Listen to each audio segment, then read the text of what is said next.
The Taliban say negotiations are underway to set up an inclusive Islamic government that considers all Afghans. Spokesperson Suhail Shaheen says there is no time for any elections and a new constitution will be drafted once the leadership is selected. This report has the details. The normalcy seems to be slowly returning in Afghanistan. Shaheen said Afghans need international assistance as they come out of war and destruction.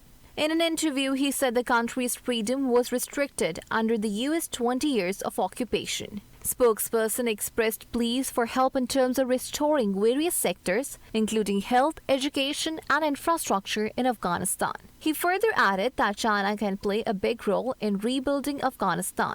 Meanwhile, a UN report says the Taliban have stepped up their search and are going door to door for people who worked with foreign forces. It says they are threatening to kill or arrest family members if wanted individuals do not give themselves up. Amnesty International has urged the UN Security Council to adopt an emergency resolution demanding the Taliban to respect human rights. Earlier, NATO said over 18,000 people have been evacuated from Kabul airport since the Taliban took over. For more on this, we have Einar Tangen, a political analyst from Beijing. Sir, thank you for your time. Mr. Einar, the Taliban are pushing for a government without an election. How would that impact China's decision-making process regarding recognition of a Taliban administration in Kabul? I don't think it affects China's understanding. I mean, the historical roots of Afghanistan are in their loyal jirga.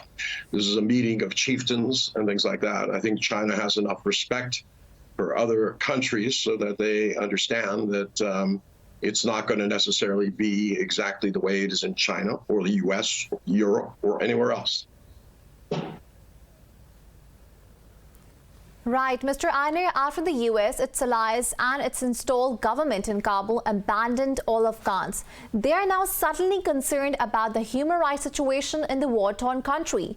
How do you see this behavior? This is simply a way of distracting attention away from the colossal failure of the US in terms of its handling of this.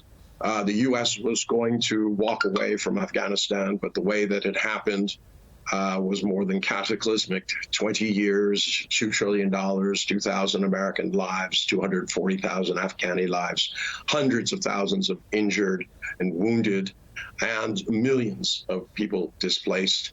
And yet, everything collapsed within 10 days.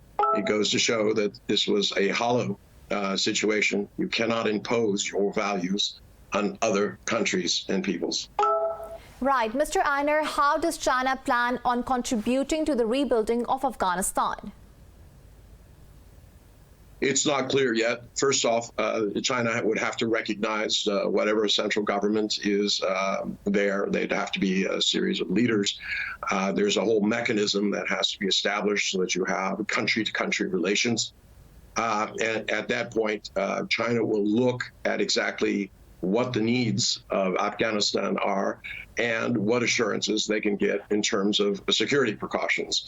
China's concern, as well as Russia and Pakistan's and everyone else who surrounds Afghanistan, they're concerned that this would not be a situation where any kind of a terrorism would be launched from Afghan soil, or that it would encourage other groups who would try to take harbor or refuge in Afghanistan.